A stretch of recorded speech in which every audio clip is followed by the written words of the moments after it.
معزز سامعین اکرام، السلام علیکم ورحمۃ اللہ۔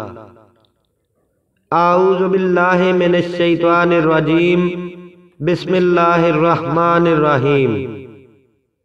حضرت ابو ہریرہ رضی اللہ تعالی عنہ سے روایت ہے، ایک دن نبی کریم صلی اللہ علیہ وآلہ وسلم لوگوں میں تشریف فرما تھے۔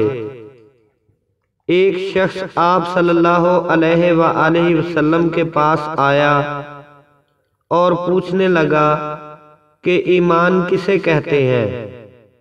آپ صلی اللہ علیہ وآلہ وسلم نے فرمایا، ایمان یہ ہے کہ تم اللہ پاک کے وجود اور اس کی وحدانیت پر ایمان لاؤ، اور اس کے فرشتوں کے وجود پر، اور اللہ کی ملاقات کے برحق ہونے پر، اور اس کے رسولوں کے برحق ہونے پر، اور مرنے کے بعد دوبارہ اٹھنے پر ایمان لاؤ۔ پھر اس نے پوچھا، اسلام کیا ہے؟ آپ صلی اللہ علیہ وآلہ وسلم نے پھر جواب دیا، اسلام یہ ہے کہ تم خالص اللہ کی عبادت کرو، اس کے ساتھ کسی کو شریک نہ بناؤ، اور نماز قائم کرو، اور زکوٰۃ فرض ادا کرو، اور رمضان کے روزے رکھو۔ پھر اس نے احسان کے متعلق پوچھا۔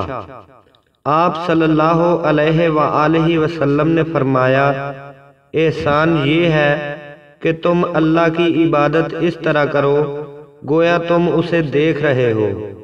اگر یہ درجہ حاصل نہ ہو تو پھر یہ سمجھ لو کہ وہ تم کو دیکھ رہا ہے۔ پھر اس نے پوچھا، قیامت کب آئے گی؟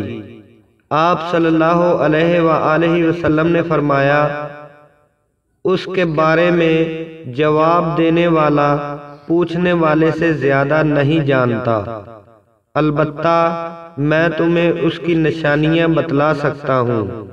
وہ یہ ہیں، جب لونڈی اپنے آقا کو جنے گی، اور جب سیاہ اونٹ کے چرانے والے دیہاتی لوگ ترقی کرتے کرتے مکانات کی تعمیر میں ایک دوسرے سے بازی لے جانے کی کوشش کریں گے۔